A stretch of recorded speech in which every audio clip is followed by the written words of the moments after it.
কেউ যদি আমাকে জিজ্ঞাসা করে হুজুর সুন্নিরাই যে জান্নাতি এটা কি করে বুঝবো, আমি বললাম আমাদের কিতাব পড়ো, আমাদের লেকচার শোনো।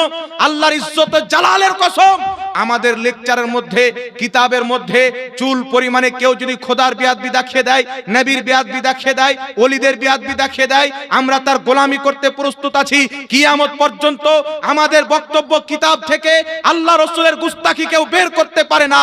আর তাদের বক্তব্য শুনেন, কেউ বলছেন নবীর মুখে গন্ধ ছিল, কেউ বলছেন নবীর বাপ মা জাহান্নামী, কেউ বলছেন নবী নিজে কিয়ামতে ফেলফেল করে তাকাবে, তো আমাদেরকে কি বাঁচাবে? কেউ বলছেন নবী তার স্ত্রীকে চিনতে পারবে না, কেউ বলছেন নবী ফাতেমাকে চিনতে পারবে না।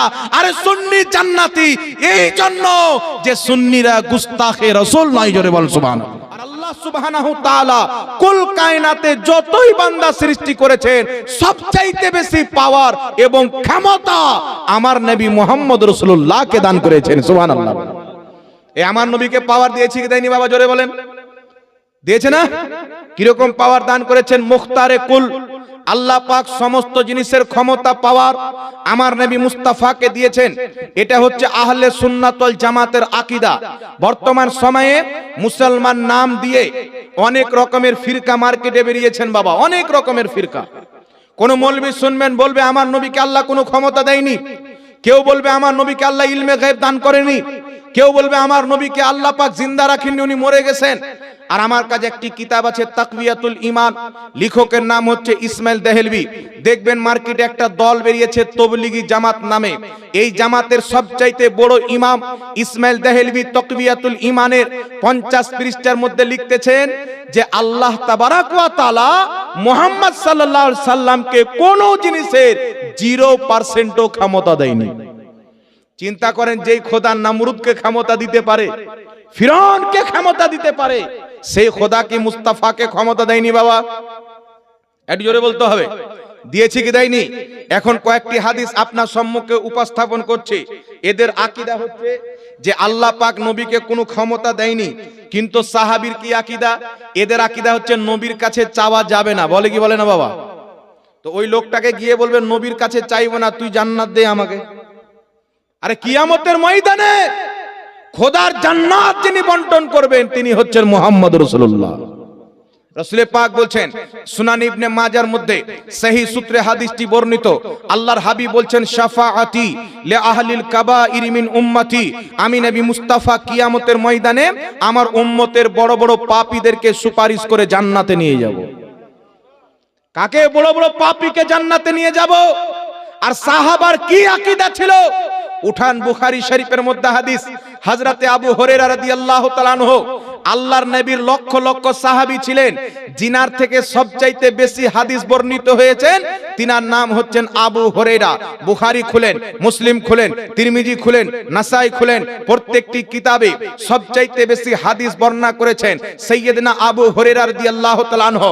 নবী মুস্তাফার সাহাবী নবী মুস্তাফার নিকটে উপস্থিত হলেন, ইয়া রাসূলুল্লাহ, ইয়া হাবিবাল্লাহ, আমি আপনার নিকটে যা কিছু শুনি সব ভুলে যাই। আমি আপনার কাছে যা শুনি সব ভুলে যাই, কিছু মনে রাখতে পারি না। আল্লাহর হাবিব সাল্লাল্লাহু আলাইহি ওয়াসাল্লাম, এই হাদিসটি বুখারীর মধ্যে রয়েছে, আপনি একটু আমার জন্য কোনো ব্যবস্থা করে দেন, একটু আমাকে কিছু দেন যাতে আমি কোনো জিনিস না ভুলি, আমার মনে থেকে যায়। হুজুর আপনার দরবারে বসে থাকি, কত হাদিস শুনি, কোরআন শুনি, আমার কিছু মনে থাকে না। আমার নবী মুস্তাফা সাল্লাল্লাহু আলাইহি ওয়াসাল্লাম বলছেন, আবু হুরায়রা নিজের চাদরটাকে বিছিয়ে দাও। চাদরটা বিছিয়ে দিলেন। আল্লাহর নবী মুস্তাফা এইভাবে চুল্লু বানিয়ে চাদরে দিয়ে দিলেন। কি দিলেন আল্লাহ জানে, আল্লাহর নবী জানে। সুবহানাল্লাহ। তারপর রাসূল পাক বলছেন, আবু হুরায়রা এই চাদরটাকে নিয়ে নিজের কলিজাতে বুকে লাগিয়ে নাও। হযরতে আবু হুরায়রা বলেন, আমি সেই চাদরটাকে বুকে লাগিয়ে নিলাম, জানি না আমার নবী মুস্তাফা চুল্লু করে কি দিয়েছেন। তারপর থেকে আমি নবী মুস্তাফার নিকটে যা শুনতাম সব মনে থাকতো, একটা শব্দ ভুলতাম না। জোরে বল সুবহানাল্লাহ। বলছেন তারপর থেকে আর কিছু ভুলিনি।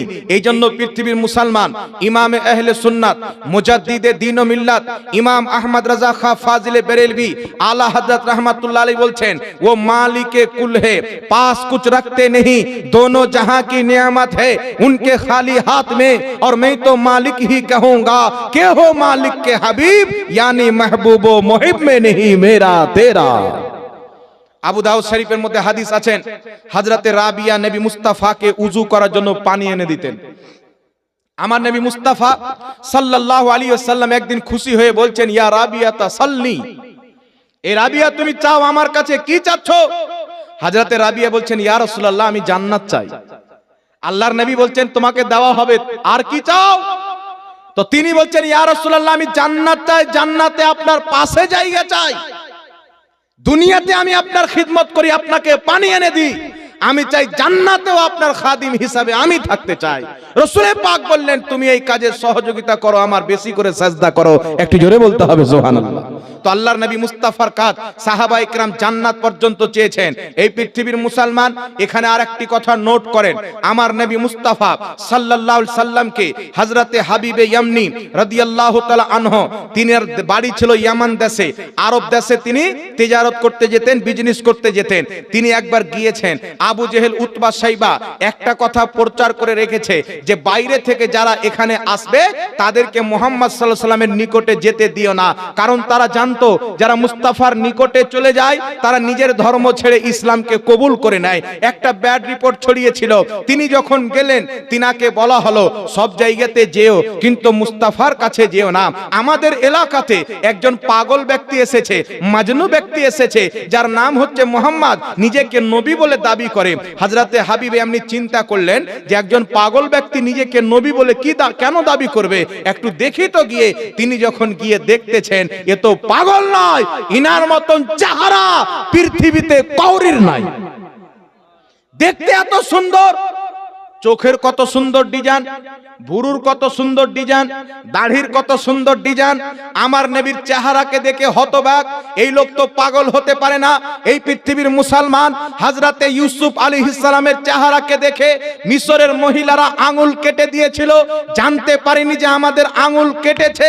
কিন্তু আমার আলা হযরত বলছেন, হুসনে ইউসুফ পে কাটি মিস্র মে উंगलिया, হুসনে ইউসুফ পে কাটি মিস্র মে उंगलिया, सर कटाते हैं तेरे नाम पे मर्दाने अरब। ইউসুফ নবীর চেহারাকে দেখে মহিলারা আঙ্গুল কেটেছিল, আমার নবীর চেহারাকে দেখে সাহাবা জিদ্দের ময়দানে নিজের গর্দানকে কাটিয়েছেন। বল সুবহানাল্লাহ। এত সুন্দর চেহারা আমার নবী মুস্তাফাকে আল্লাহ দান করেছেন। হযরতে হাবিবে এমনি নিকটবর্তী হলেন, রাসূল পাক বলছেন আমি আল্লাহর নবী। হযরতে হাবিবে এমনি বলছেন আপনি আল্লাহর নবী, তো কিছু মুজিজা দেখান আমাকে।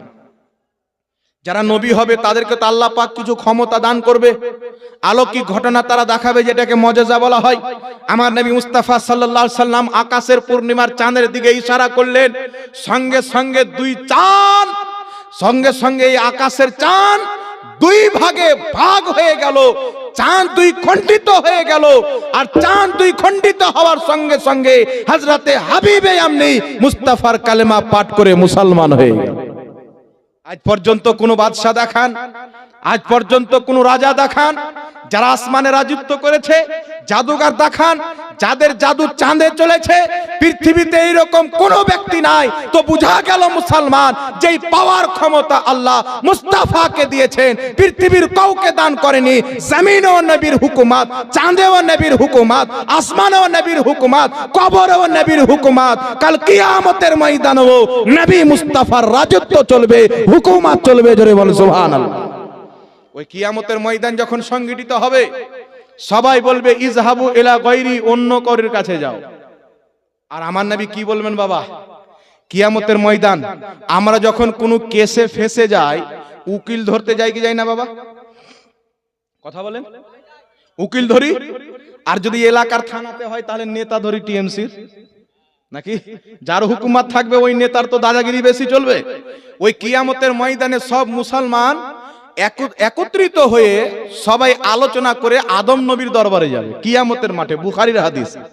আদমকে গিয়ে বলবেন আপনি আল্লাহর নবী, আমাদের আদি পিতা আল্লাহ প্রথম মানুষ বানিয়ে আপনাকে পাঠিয়েছেন, আমাদের সুপারিশ করেন। আদম নবী বলবেন ইযহাবু ইলা গায়রি, অন্য করে কাছে যাও। তারপর ইব্রাহিম নবীর নিকটে, নূহ নবীর নিকটে, মুসা নবীর নিকটে, সব নবী বলবেন ইযহাবু ইলা গায়রি, অন্য করে কাছে যাও। চলতে চলতে ঈসা নবীর দরবারে হযরতে ঈসাকে গিয়ে মানব জাতি বলবো, আমরা সবাই বলবো, কি বলবো? হুজুর, আল্লাহ আপনাকে এত ক্ষমতা দান করেছিলেন, আপনি কুম্বে ইজনিল্লাহ বলে মুর্দা জিন্দা করতেন। আল্লাহ পাক আপনাকে পাওয়ার দান করেছিলেন, মুজিজা দান করেছিলেন। আজকে আপনি আমাদের সুপারিশ করেন। ঈসা আলাইহিস সালাম বলবেন এই কিয়ামতের ময়দানে সবাই নিজে ব্যস্ত আছেন, যদি আজ তোমাদেরকে কেউ পার করতে পারে, কেউ তোমাদেরকে জান্নাত দিতে পারে, কেউ তোমাদের সুপারিশ করতে পারে, তো মা আমেনার লাল মুহাম্মদ রাসূলুল্লাহ পারবে। জোরে বলেন সুবহানাল্লাহ। কিয়ামতের কঠিন ময়দান, মাথার উপরে সূর্য, জমিন হবে তামার, এক একটা দিন 40 বছরের। এই কঠিন ময়দানে পিপাসার জ্বালা, খিদার জ্বালা, বিভিন্ন আযাবে লিপ্ত মুসলমান নবী মুস্তাফার নামটি শুনবে, একটা আনন্দ চলে আসবে। এমন নবীর দরবারে এসেছে, এই নবীর তো গুণগান দুনিয়াতে শুনেছে, শাফাতকারী বলে মেনেছে, এই নবীর মহব্বতে দাঁড়িয়ে সালাম পড়েছে, নবীর নামকে মহব্বতে চুমন দিয়েছে, নবীর জন্মের দিনে আনন্দ প্রকাশ করেছে। মুস্তাফার দরবারে যাবে, আমার নবীকে গিয়ে বলবেন হুজুর আপনি আমাদের শেষ উম্মী। তো আমার নবী মুস্তাফা যখন ওই ভিড়ে কিয়ামতের মাঠে নুরানি চাদর গায়ে দিয়ে আসবেন বাবা, তো আলা হযরত বলছেন ওढ़ कर जब वो नूरी चादर आएंगे सारे महशर का नक्शा बदल जाएगा। নবী যখন নুরানি চাদর গায়ে দিয়ে আসবেন, এই গুনাহগার পাপী উম্মত লাচার হয়ে গেছিল, বেবাস হয়ে গেছিল, গমগীন হয়ে গেছিল, কষ্টে লিপ্ত হয়েছিল। আমার নবীর চেহারাকে দেখে নিবে, কষ্ট দূর হয়ে যাবে, ব্যথা দূর হয়ে যাবে। আমার নবীর চেহারা এমন সুন্দর চেহারা, যেই চেহারাকে খিদার অবস্থায় যদি দেখা হয় তো মানুষ খিদা বলে ভুলে যায়, পিপাসার অবস্থায় দেখা যায় তো পিপাসা বলে ভুলে যায়। নবী নুরানি চাদর গায়ে দিয়ে আসবেন, আসার পর বুখারী শরীফের হাদিস, নবী মুস্তাফা বলবেন আনা লাহা, আনা লাহা, এই জন্য তো আমি আছি, আমার নিকটে এসো। আজ দল বেরিয়েছে বাবা, ওয়াহাবি নামে বেরিয়েছে, দেওবন্দি নামে বেরিয়েছে, তবলিগি জামাত নামে দল বেরিয়েছে। এদের আমি মাত্র আপনাকে 4টা আকীদা বলছি, তারপর আমি এই হাদিসটা শোনাচ্ছি। তবলিগি জামাতের আকীদা, তবলিগি জামাতের প্রতিষ্ঠাতা ইলিয়াস কান্ধওয়ালির পীর রশিদ আহমদ গাঙ্গোহী ফাতাওয়া রশিদিয়ার মধ্যে লিখেছে, আমার গাড়িতে কিতাব লেখা আছে, কেউ দেখতে চাইলে আসেন আপনাকে দেখিয়ে দেব। সেই কিতাবের মধ্যে লিখেছে আল্লাহ তাআলা মিথ্যা বলতে পারে। তবলিগি জামাতের গুরু ইসমাইল দেহলভী তাকওয়াতুল ঈমানে লিখছেন নবী কোনো সুপারিশ করতে পারে না। আরে নবী তো নিজের মেয়ে ফাতেমাকে বাঁচাতে পারবে না, তো আমাদেরকে কি বাঁচাবে? এই জামাতের মৌলভী আশরাফ আলী থানভী হিফজুল ঈমানের 8 নাম্বার পৃষ্ঠার মধ্যে লিখেছে, নবীকে আল্লাহ যতটুকু জ্ঞান দিয়েছেন ওই নবীর সমতুল্য জ্ঞান আল্লাহ প্রত্যেক জানোয়ারকেও দিয়েছে, প্রত্যেক পাগলকেও দিয়েছে। এই তবলিগি জামাতের গুরু কাসিম নানতাবী তাহজিরুন নাস কিতাবের 25 পৃষ্ঠার মধ্যে লিখেছে যে আমাদের নবীর পরও নতুন নবী জন্ম নেওয়া সম্ভব আছে। এই জন্য পৃথিবীর মুসলমান আরো তাদের নোংরা আকীদা আছে। তাদের গুরু ইসমাইল দেহলভী সিরাতে মুস্তাকিম 148 পৃষ্ঠার মধ্যে লিখছে, নামাজের মধ্যে যদি জেনার স্মরণ আসে নামাজ হয়ে যাবে, স্বামী স্ত্রীর সহবাসের স্মরণ আসে নামাজ হয়ে যাবে, গরু ছাগলের স্মরণ আসে নামাজ হয়ে যাবে, মুহাম্মদ রাসূলুল্লাহর স্মরণ আসলে নামাজ হবে না, শিরক হবে। এখন আপনাকে ফয়সালা দিচ্ছি, বলেন তো এই দলটা কি মুসলমানের দল হতে পারে? সমস্ত উম্মতের ইজমা, কেউ যদি নবীর জুতো মুবারককে জুতুয়া বলে অপমান করে কাফির হয়ে যাবে, নবীর চুলের অপমান করলে কাফির হয়ে যাবে। এই পৃথিবীর মানুষ যেই তবলিগি জামাতের গুরু আমার নবী মুস্তাফার ইলমকে জানোয়ারের সাথে তুলনা দিয়েছেন, আমার স্রষ্টা খোদাকে মিথ্যাবাদী লিখেছেন, সে কেমন করে মুসলমান হতে পারে? আমি বেঁচে থাকা পর্যন্ত চ্যালেঞ্জ করলাম, সারা পৃথিবীর তবলিগি জামাত যদি নিজেকে মুসলমান প্রমাণ করতে পারে, আমি এখান থেকে জুতোর গলা মালাই দিয়ে যাব মুসলমান। যে খোদাকে মিথ্যাবাদী বলবে মুসলমান প্রমাণ করতে পারবে বাবা? কথা বলেন। নবী কিয়ামতে কোনো উপকার করতে পার না, তো তোর লোটা বদনাওয়ালা জামাত উপকার করবে। খেটে মসজিদে ঘুমিয়ে বলে তবলিগি জামাত নামাজ শিখাচ্ছে, এ নামাজ শিখায় না। কেউ যদি নবীকে সুপারিশকারী মানে, এই জামাত থেকে আসার পর বলছে নবী কিছু করতে পারে না। কেউ যদি নবীকে নূর মানে, এই জামাত থেকে আসার পর বলে যে নবী আমাদের মতন মানুষ মাটির তৈরি, আমরাও হাঁকতম মুক্তক, উনিও হাঁকতেন মুক্তেন। যারা এই জামাতে যায় তারা বলে নবী মরে মাটির সাথে মিশে গেছে। যারা এই জামাতে যায় তারা বলে নবীকে ভাই বলা যাবে। পৃথিবীর মুসলমান তাহলে চিন্তা করেন, এই জামাতটা কি মানুষকে ঈমান শিক্ষা দেয় না ঈমান লুটে? কি বুঝা যায় বলেন? যেই ব্যক্তি জামাতে যায়নি তাকে জিজ্ঞাসা করেন, বলবে নবী নূর, নবী গায়েব জানে, নবী জান্নাতে নিয়ে যাবে, কিয়ামতের ময়দানে সুপারিশ করবে, আল্লাহ কোনোদিন মিথ্যা বলে না।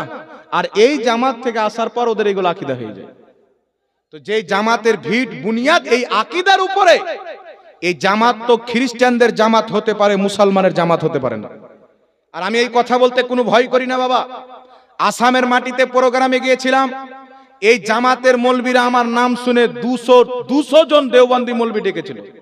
তারা আমাকে ঘিরে বসে আছে, আর আমি যেমন এখন ওয়াজ করছি তখন তাদের সামনে রেখে চ্যালেঞ্জ করে ওয়াজ করেছি, কোন মায়ের লাল একটা কথা আমার ভুল ধরতে পারেনি।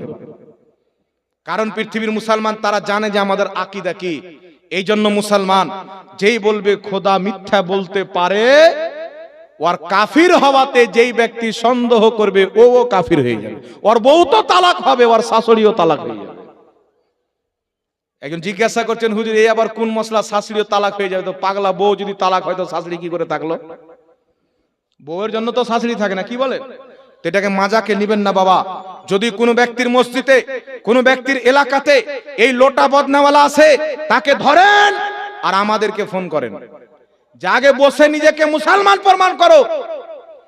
আল্লাহকে যে মিথ্যাবাদী বলেছে, আচ্ছা বলেন তো বাবা, একজন ব্যক্তি আমার নবীকে নিয়ে ব্যঙ্গ করেছিল, আপনারা মিছিল বের করেননি?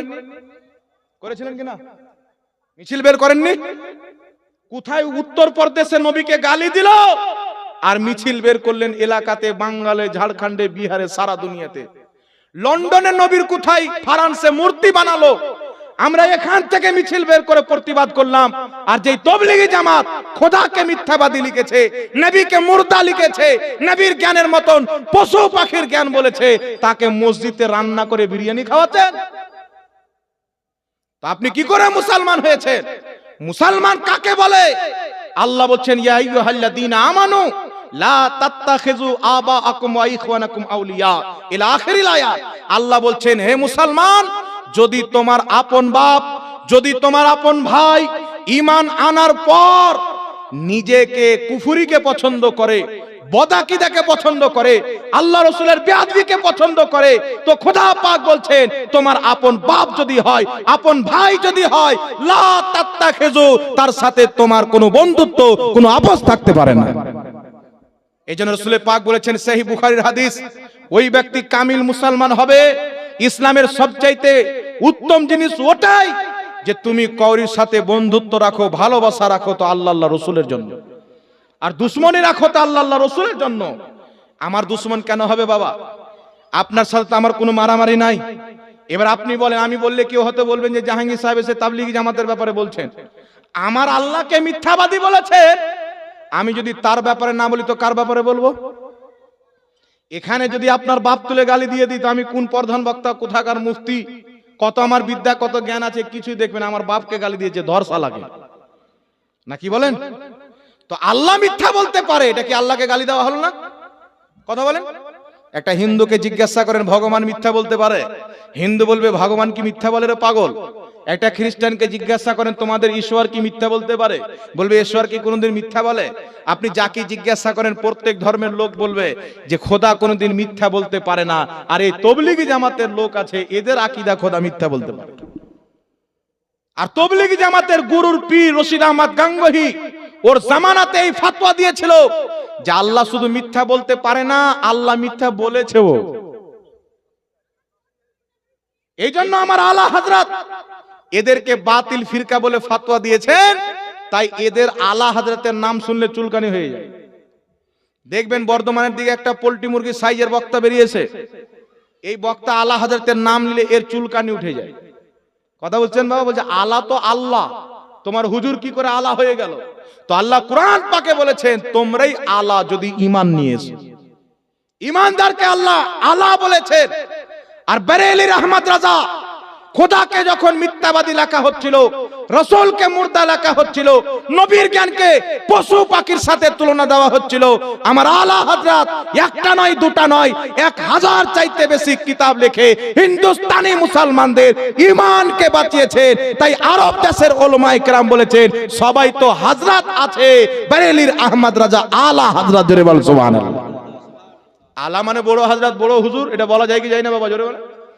কিন্তু পৃথিবীর মুসলমান দুঃখের বিষয় হচ্ছে আজ কিছু মুসলমান এদের লেভেলকে দেখে মনে করছে এরা তো ভালোই কাজ করছে রে, বহু বিটিকে ছেড়ে 40 দিন চিল্লা করে মসজিদে থেকে দিন প্রচার করছে। বেটা জান্নাত দিন প্রচার করে না, তোমার ঈমান ধ্বংস করছে।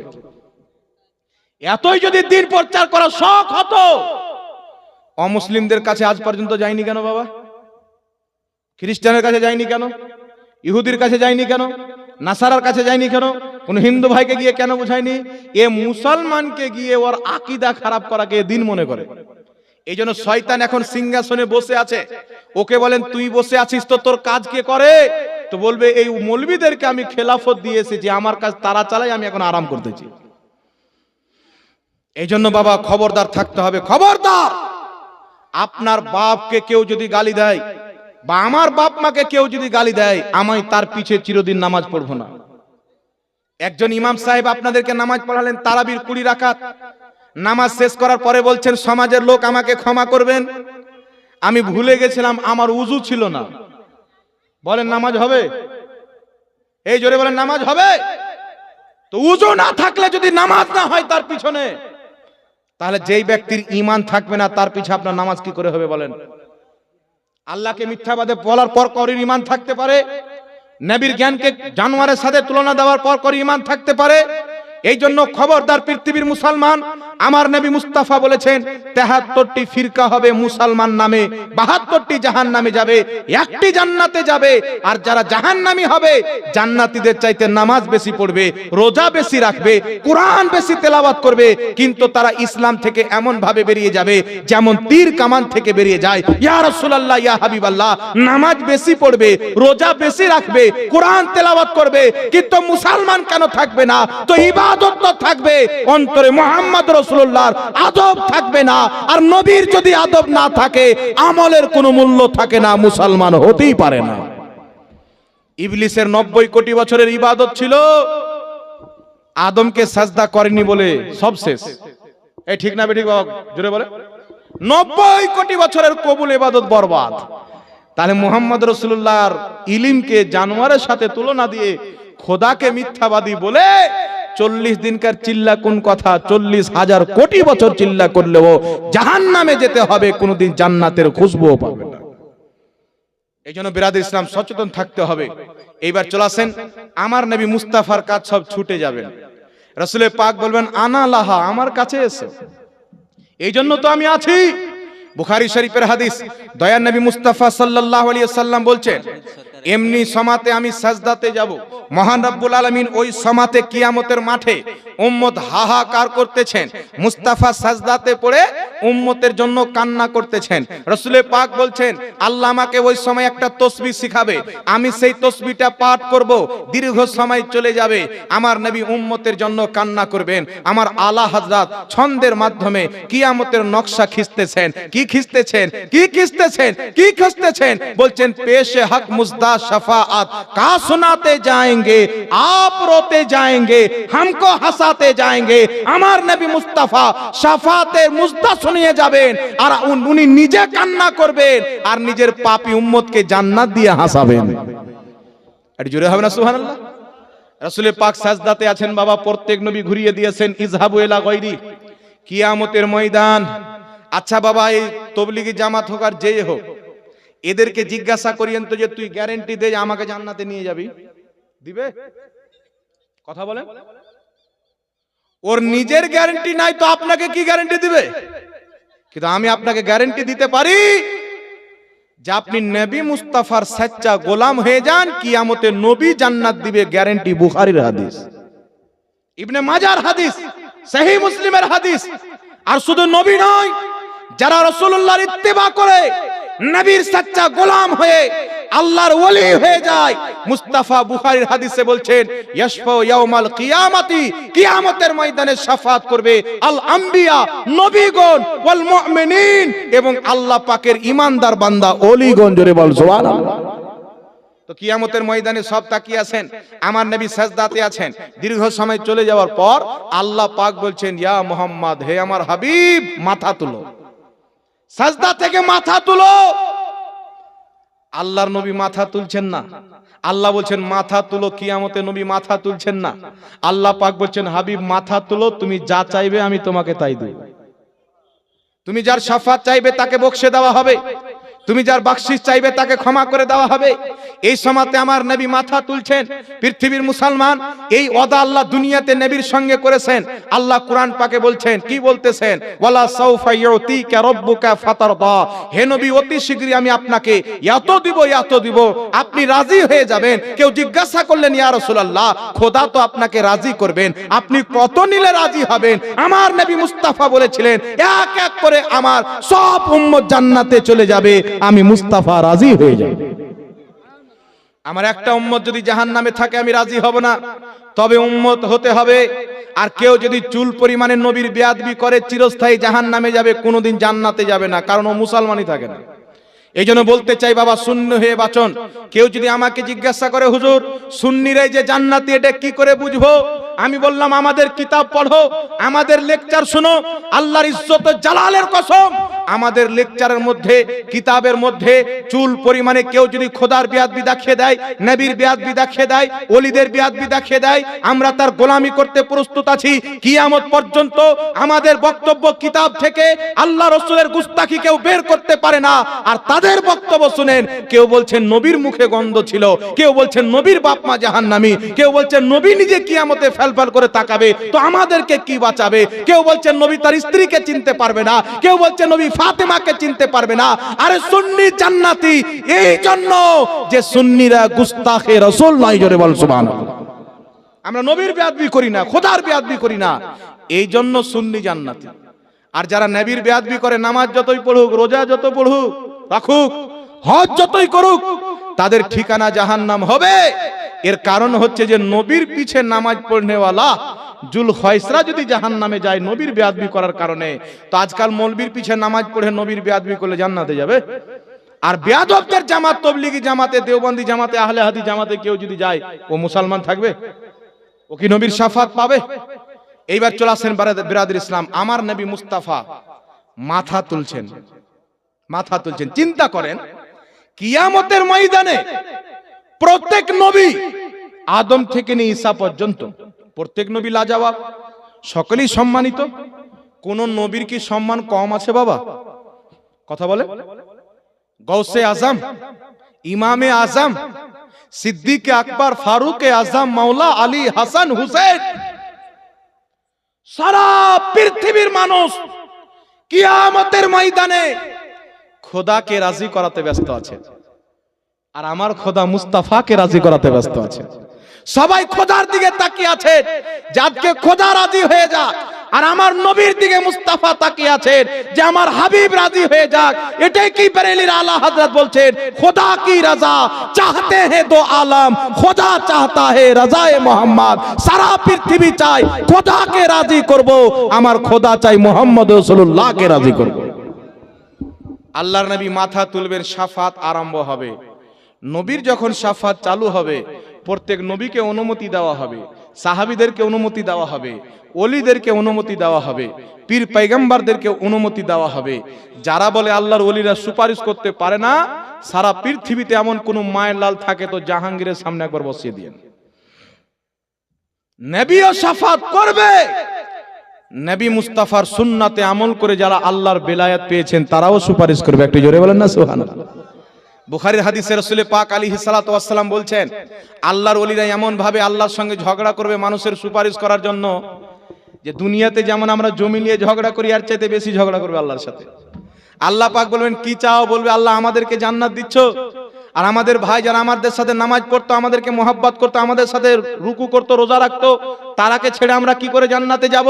খোদা বলবেন যাও তোমরা যাকে যাকে চিনো তাদেরকে সঙ্গে করে নিয়ে জান্নাতে চলে যাও। বুখারীর হাদিস। বুখারীর হাদিস কেউ অস্বীকার করতে পারবে বাবা? এই জন্য যারা নিজেকে আজকে আহলে হাদিস বলছে, এরা অর্ধেক হাদিস মানে অর্ধেক বাদ দিয়ে দেয়, কুরআন পাক অর্ধেক বাদ দিয়ে দেয়। এই জন্য আহলে সুন্নাত ওয়াল জামাত হতে হবে, যে কুরআন এবং হাদিসের সম্পূর্ণ নিচড়কে বিশ্বাস করে, তারাই হলো আহলে সুন্নাত ওয়াল জামাত। জোরে বলেন সুবহানাল্লাহ। তো রাসূল পাক কিয়ামতের ময়দানে সুপারিশ করবেন, আর আল্লাহ তাবারাক ওয়া তাআলা আমাদের নবীকে অনেক পাওয়ার দান করেছেন। রাসূল পাক বলছেন, বুখারী শরীফের হাদিস, ইন্নী মাফাতিহা খাজাইনিল আরদ, নিশ্চয় আল্লাহ পাক জমিনের সমস্ত খাজানার চাবি আমি মুস্তাফাকে দিয়ে দিয়েছি। আমার আপনার নবী মুস্তাফা বলছেন, ইয়া আয়েশা তো লাউসিত লাসারাত মাই জাবালুজ যাহাব, আয়েশা আমি যদি চাই আমার পিছন পিছন সোনার পাহাড় চলবে। এই পৃথিবীর মুসলমান, আমার নবী পেটে পাথর বেঁধেছেন, আমার নবী কখনো না খেয়ে থেকেছেন। তাই কিছু লোক বলতে চায় ওয়াহাবি মতের, যে নবীকে কোনো ক্ষমতা দেওয়া হয়নি, নবীকে কোনো পাওয়ার দেওয়া হয়নি। সেই নবী বলছেন আল্লাহ পাক জমিনের সমস্ত খাজানার চাবি আমি মুস্তাফাকে দিয়ে দিয়েছেন, আসমানের খাজানার চাবি আমি মুস্তাফাকে দিয়ে দিয়েছেন। আমি যদি চাই সোনা পাথরের পাহাড় আমার পিছন পিছন সোনা হয়ে চলবে। আহলে সুন্নাত ওয়াল জামাতের আকীদা হলো, নবী পাথরের দিকে ইশারা করে দিলে আল্লাহ তাকে সোনায় পরিবর্তন করে দিবে। নবী মুস্তাফা যদি মাটিকে বলে দেয়, খোদা মাটিকেও সোনা বানিয়ে দিবে। আলা হযরত বলছেন, খালি হাত দেখিও না, শুধু খালি হাত দেখিও না। আবু বকর সিদ্দিক আকবর হয়েছে, নবী বানিয়েছেন। উমর দ্বিতীয় খলিফা ফারুক আজম হয়েছে, নবী বানিয়েছেন। উসমান গনি হয়েছে, নবী বানিয়েছেন। আলী মাওলা হয়েছেন, নবী বানিয়েছেন। হাসান হুসেন জান্নাতের সরদার হয়েছেন, নবী বানিয়েছেন। আব্দুল কাদের জিলানী ওলিদের সরদার হয়েছে, নবী বানিয়েছেন। খাজা মঈনুদ্দিন চিশতি হিন্দাল ওয়ালি হয়েছেন, নবী বানিয়েছেন। আবু হানিফা ইমামে আজম হয়েছেন, নবী বানিয়েছেন। দুনিয়াতে যারা যা হয়ে চমকিছে সব মুস্তাফার দরবার থেকে চমকিছে। তাই আলা হযরত বলছেন, চমক তুঝসে পাতে हैं सब पाने वाले, मेरा दिल भी चमका दे चमकाने वाले। নবী পাককে তিনি বলছেন, চমক তুঝসে পাতে हैं सब पाने वाले। যত লোক চমকিছে ইয়া রাসূলুল্লাহ, সবাই তো আপনাকে অনুসরণ করে চমকিছে, ঠিক না বেঠিক বাবা? এইবার শুনেন বিরাদর ইসলাম, আমরা আলা হযরতকে কেন মানি? উনি সারা জিন্দেগি নবীর গোলামি করেছেন। হযরতে বেলালকে আমরা কেন মানি? আজ পৃথিবীর মুসলমান ওই বেলাল যিনি একজন ব্যক্তির গোলাম ছিলেন, চাকর ছিলেন, জিনার প্রতি জুলুম করা হতো, রংটা কালো ছিল, সেই বেলালের জীবনী শুনলে এতগুলো ইমানদার মা বোনেরা, বাবারা নিজের চোখের পানি ফেলে দেয়। পরে কি পড়ে না বেলালের কষ্টের জীবনী শুনলে? জোরে বলে। ওই বেলালের মধ্যে এমন কি ছিল বাবা? ওই হযরতে বেলাল নবী মুস্তাফার দামানে চলে এসেছেন, আল্লাহ পাক তাকে ইসলামের হেলাল বানিয়ে দিয়েছেন। জোরে হবে না সুবহানাল্লাহ? আজকাল কিছু এই হাঁড়ি লোটা বহানেওয়ালা লোক মানুষকে বলে যে নবীর জন্য দাঁড়ানো কোন হাদিসে আছে? বুঝতে পারছেন বাবা? আবু জেহেল, নবী চাঁদ দুই টুকরা করলেন, আবু জেহেল এই চোখ দিয়ে দেখলেন। সূর্যকে ফিরালেন, এই চোখ দিয়ে দেখলেন। এতগুলো মুজিজা দেখার পর আবার মুঠের ভিতরে পাথর নিয়ে গেছে। যাওয়ার পরে বলছে, মুহাম্মদ আমার মুঠে কি বলো তো, যদি বলো তোমাকে নবী মেনে নেব। আমার নবী বলছেন, আবু জেহেল আমি বলবো তোর মুঠে কি, না তোর মুঠে যা আছে সে বলবে আমি মুহাম্মদকে। তো আবু জেহেল চিন্তা করলো, আমার মুঠে পাথর, পাথর তো কোনোদিন কথা বলে না, ঠিক আছে বললে ভালো হবে। নবী আমার ইশারা করলেন, পাথর বলছে, আবু জেহেল তুই যার সাথে কথা বলছিস ইনি হচ্ছেন আল্লাহর নবী মুহাম্মদ। ও পাথরকে ফেলে বলছে যে আল্লাহু আকবার। এত বড় জাদুঘর, এ পাথরেও জাদু চালিয়ে দিচ্ছে। এত মুজিজাকে দেখার পর ও বেটা কি মেনেছিল? এই জোরে বলেন, মেনেছিল। আর হযরতে আবু বকর সিদ্দিক মদিনাতে আছেন, আমার নবী এই দিকে প্রথম নবুয়তের এলান করেছেন। মদিনাতে একটা পাদ্রীর বাড়ি গেলেন, ইহুদিদের পাদ্রী, ইহুদিদের আলিম, নিজের সামান অস্ত্রকে রেখে দিলেন, ব্যবসা করার সামান, বিজনেস করার সামান। সেই ইহুদি পাদ্রী বলছে, তোমার নাম কি?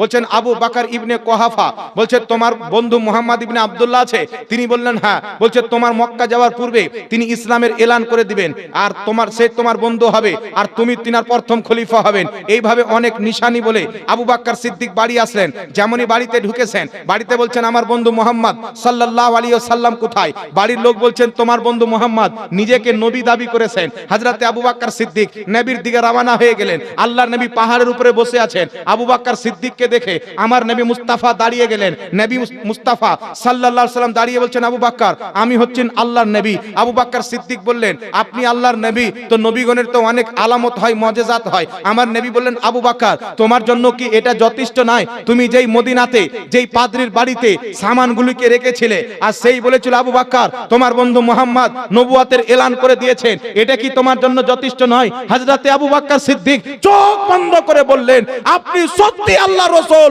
প্রথমে আমাকে কালমা পড়িয়ে মুসলমান করে নেন। কোনো যাচাই নয়। আর এই ওয়াহাবির জাত আছে, একে দলিল দিয়ে একে কবরস্থানে গেড়ে দেন, এ হারামজাদা মানবে না। এটা আবু জেহেলের আওলাদ। ওর বাপ আবু জেহেল চোখে দেখে মুজিজা মানতে পারেনি, এ বেটা দলিল দেওয়ার পর মানবে? আমাদের সুন্নি মৌলভী কত দলিল দিয়েছেন, আমি নিজেই কয়েক জায়গায় মুনাজারাতে গিয়েছি, বেটারা হারার পর বাধ্য হয়ে কিয়াম করেছে, তারপরে বেরিয়ে এসে বলছে হারাম। ওখানে মেনে নিল দলিল পাওয়ার পর, কিয়াম করে নিল, বেরিয়ে এসে তার মসজিদে একই ফতোয়া দিচ্ছে হারাম। তেরা হলো আবু জেহেলের জাত।